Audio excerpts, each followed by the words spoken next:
Big TV భక్తి సమాచారం WhatsApp ఛానల్లో జాయిన్ అవ్వండి. అన్ని విశేషాలు ఎప్పటికప్పుడు తెలుసుకోండి. అసలు ఆ పిల్లలకి స్నానం చేయించడం ఎంత అందంగా వర్ణించారండి పోతన గారు. ఆ పిల్లాన్ని పడుకోబెట్టి బాలునికి నూనె తలయంటి పసుపు రాసి బోరు కాడించి హరి రక్ష పొమ్మటంచు జలములొక కొన్ని చుట్టి రాతల్లి దీవించి తొట్ల నునిచి పాడిరయ్యు విదలెల్లా అన్నారు.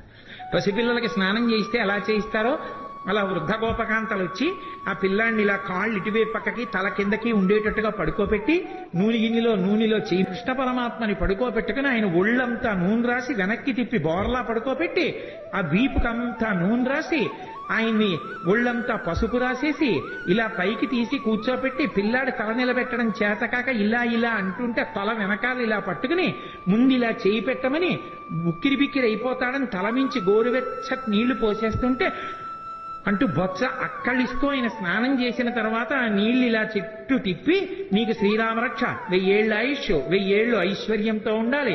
బుట్టడ పిల్లలతోటి 2 బుట్టల మనవలతోటి 3 బుట్టల మునిమనవలతోటి 4 బుట్టల ఇనుమనవలతోటి నీ ఇంటికి ఎప్పుడు అతిథులు వస్తూ ఎప్పుడు కంచాలు వేస్తూ అన్నాలు పెడుతూ ఐశ్వర్యంతో పాండిత్యంతో పద్యాలు చెప్తూ సభా గౌరవాలు పొందుతూ ఎంతో గౌరవాన్ని పొందాలరా నాన్న అని చెప్పి ఆ తల్లి ఆ గోపకంతా ఆశీర్వచనం చేస్తోంది. ఎవరికి? లక్ష్మీనాథుడైనటువంటి పరమాత్మకి. అందుకెళ్ళాడు నందవ్రజానికి. అమాయకుడై వెళ్ళలేదు. వాళ్ళు ఎంత స్వచ్ఛమైన హృదయాలున్న వాళ్ళు. అందుకే ఎవరైనా తనక కొడుకు పుడితే ఆనందిస్తారు. అందులో కొడుకులు లేని వాళ్ళు చాలా మంది ఉన్నారు. అదే యశోదకి కొడుకు పుట్టాడని తెలియగానే వాళ్ళు ఎంత సంతోషపడిపోయారో. ఏమి నోమ ఫలమో ఇంత ప్రొద్దొక వార్త వింటిమ బలలా రవినులలరా మన యశోద చిన్న మగవానిక నెనట చూచివత్తమమ్మ సుభతులార నలనివాడు చలనివాడు చిన్నవాడు చిక్కినాడు ఏ నోమ ఫలమో ఏ పూర్వ ఫలమో అంటూ వాళ్ళందరూ ఆ యశోద దగ్గరికి వెళ్ళి సూతికాగృహంలోకి ఆడవాళ్ళు వెళతారు, మగవాళ్ళు వెళ్ళకూడదు. మగవాళ్ళు బయట నించున్నారు. ఆ నందుడి దగ్గరికి వెళ్ళి నందుడిని అభినందిస్తారు, కొడుకు పుట్టేట కదా అని.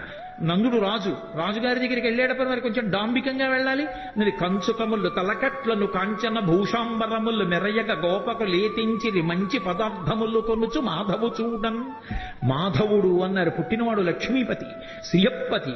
అందుకే ఆయన పుడితేట మిగిలిన వాళ్ళకి తెలియలేదు గాని కేళ్లురికె మసలిలేగలు మల్లడిగుని రెంకెలిడియ మద వృషభంబుల్ పెళ్ళున ముదుగుల పొదుగుల చల్లించన్ పాలు బాలు సంభవ వేళన్ అన్నారు పోతన గారు.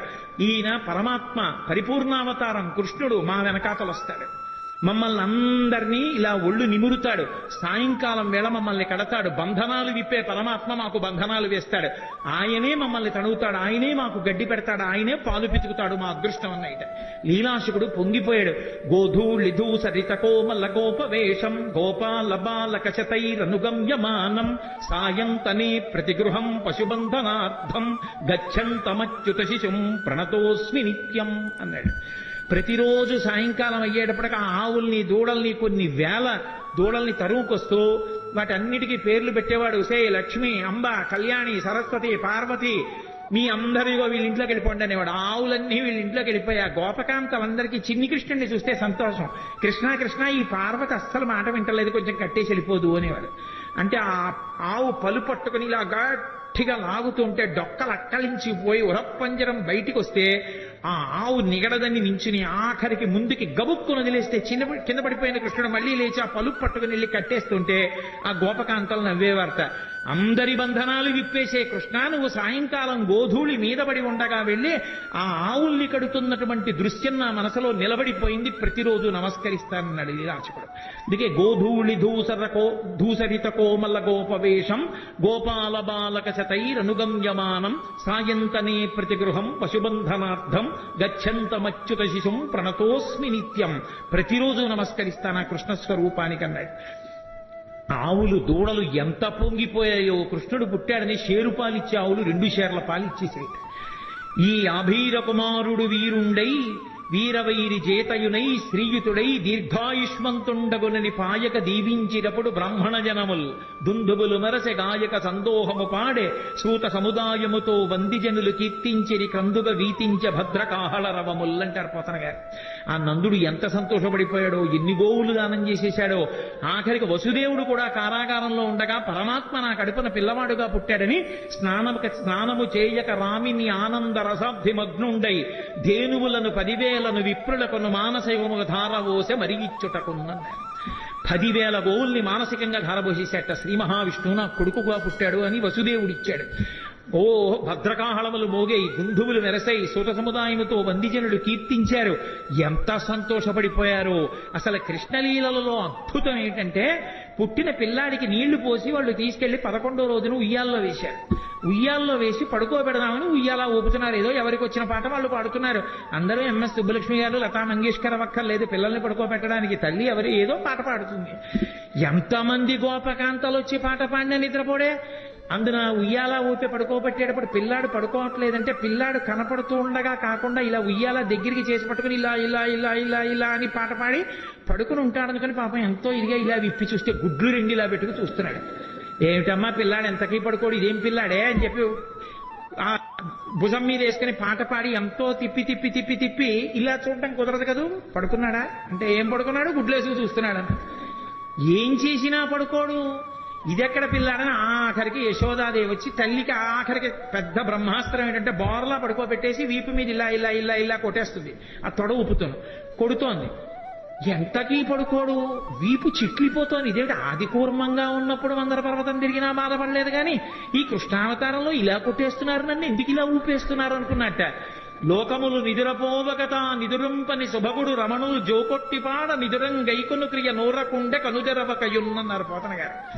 ఓహో, ఈ దిక్కుమాలిన ప్రపంచానికి అలవాటు ఉంది, నిద్రపోతుంటారు వీళ్ళు కళ్ళు మూసుకొని. నాకు నిద్రపోవడం అలవాట్లేదు. నేను నిద్రపోతే లోకాలు నిర్వహించేవాడెవరు? నేను పడుకోమని జోకొట్టేస్తున్నారు, నేను కళ్ళు మూసుకోపోతే వీళ్ళు ఇలాగే కొడతారని నిద్రపోయిన వాళ్ళ కళ్ళు మూసుకున్నాడు. అప్పుడు వాళ్ళు సంతోషపడిపోయి జోజో కమలదల్లి క్షణ జోజో మృగరాజ మధ్య జోజో కృష్ణ జోజో పల్లవకర పద జోజో పూర్ణేందువదన జోజో యనచున్. సామాన్య గృహాల్లో జోజో జోజో అంటూ ఏ పాటలు పాడతారో పోతన గారి పద్యాలకి కూడా జోజో అని అలాగే పడిపోయి. మహానుభావుడు ఎంత దర్శనం చేశాడో. ఆ యశోద ఎన్ని ఆటలాడాడు నిజంగా యశోదతో. ఎక్కడికో వెళ్ళేవాడు చాటున కూర్చుని ఎవ్వరూ చూడకుండా మట్టి తినేస్తుండేవాడు. బలరాముడు వచ్చి అమ్మ అమ్మ మట్టి తినేస్తున్నాడమ్మా అనేవారు. అమ్మ వెళ్ళి ఆ నోరంతా శుభ్రంగా నోట్లో వేలు పెట్టి కడిగేస్తుంది. అమ్మ ఇలా ఇలా ఇలా పళ్ళ మధ్యలో పెట్టి కంఠం పట్టుకుని కొంచెం ఉమ్ము అని చెప్పి కడిగించి నాలికి ఇలా ఇలాను అనే దవడల్లో ఉన్న మట్టి అంతా తీసేసి వేలు పెట్టి ఇంకెప్పుడు ఇలా అనేది కానీ కొట్టలేకపోయాడు. ఎందుకని? సర్వ జగత్తులను నిర్వహించే పరమాత్మ ముఖంలో ఆ సంతోషం, ఆ నవ్వు చూసేటప్పటికి ఆవిడ ఏమీ చేయలేకపోయాడు. ఆఖరికి ఓ రోజున మళ్ళీ దొంగతనంగా మట్టి తినేస్తున్నాడు. ఆయన భార్యేగా భూకాంత మట్టి తింటున్నాడు. చూశాడు బలరాముడు. అమ్మా అమ్మ మళ్ళీ మట్టి తినేస్తున్నాడమ్మా అన్నయ్య అన్నాడు. ఆ తమ్ముడు మట్టి తినేస్తున్నాడమ్మా. పరిగెత్తుకొచ్చింది యశోద చేయబట్టుకుంది. ఏరా మన్నీటికి భక్షింతువు మన్నియమము లేల మన్నింతువు అన్నయో సకులును చెప్పెదరన్నామన్నేల వేరు పదార్థము లేదే. ఎంత గొప్పగా పడ్డాయండి పోతన గారికి పద్యాలు. ఏరా అన్నయ్య చెప్పాడు, నీ స్నేహితులు చెప్తున్నారు మన్ను తింటున్నావు. ఇది ఎక్కడికి కర్మరా? మన్ను తినడం ఏమిట్రా? చక్కటి వెన్నలేదా ఇంట్లో? పాలు లేవా? ఇటు మట్టి తింటాయేమిటి? అంతే. ఇలా చూశాడు అన్నయ్య వంక నేరం చెప్పాడని. స్నేహితుల వంక చూశాడు. ఇంత పిల్లాడు కళ్ళకి కట్టినట్టు చూపించారండి పోతన గారు. అమ్మిలా చేయి పట్టుకుని మోకాళ్ళ మీద కూర్చుంది. ఎక్కడికి తప్పించుకోలేడు. తన మీద చాడీలు చెప్పి పట్టించేస్తున్నారని కోపం. అందుకని అమ్మా మన్ను తినంగనే శిశువునో యాకొంటినో వెర్రినో నమ్మంజూడకు వీరి మాటలు మదిన్న నీవు కొట్టంగ దారి మార్గము ఘటించి చెప్పెదరు కాదేని మదీయస్య గంధం ఆఘ్రాణము చేసి నా వచనము తప్పైన దండింపవే అన్నాడు. ఏమిటమ్మా నేనేమన్నా పిల్లాన్ని అనుకుంటున్నావా? చేతకాని వాడిని అనుకుంటున్నా? అన్నయ్య తమ్ముళ్ళు అలాగే చెప్తారమ్మా స్నేహితులందరూ. నేనేం మట్టి తినలేదమ్మా. నిజంగా నేను మట్టి తినుంటే అమ్మా నేను నోరు తెరుస్తాను, వాసన చూడమ్మా, నా నోరు వాసన వస్తే నన్ను కొట్టేయమ్మా అన్నాడంత. పిల్లాడంత దబాయించంత గబగబగబగ మాట్లాడేస్తుంటే ముచ్చటేసేసింది చివరికి. ఏది నోరు తెరు వాసన చూస్తాను అని నోరు తెరిచాడు. పిచ్చి తల్లి వాసన చూద్దామని దగ్గరికి వెళ్ళింది. ఆ లలితాంగిక నుంగుని బాలుని ముఖముందు జలధి పర్వత వన శిఖి భూగోళ తరణి శశి దిక్పాలాధికారండంబైన బ్రహ్మాండంబున సమస్త బ్రహ్మాండములు నందవ్రజం తను నందుడు కూడా కనబడ్డారు.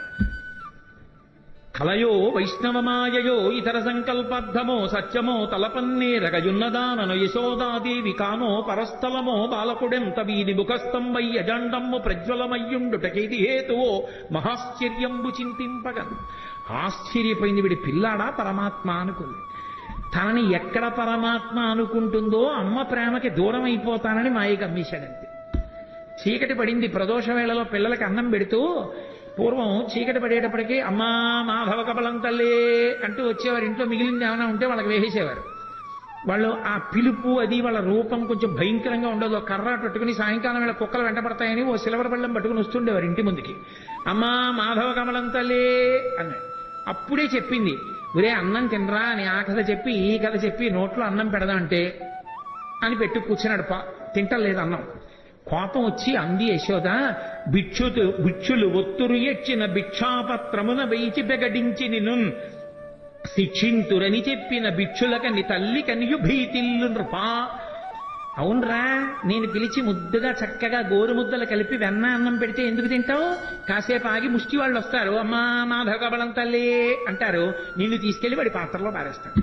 వాడు అందులో పెట్టి మూత పెట్టి నిన్ను పట్టుకుపోతాడు. వాళ్ళు ఊరి చివర రావి చెట్టు కింద కూర్చుంటారు బాగా చీకటి పడ్డాక.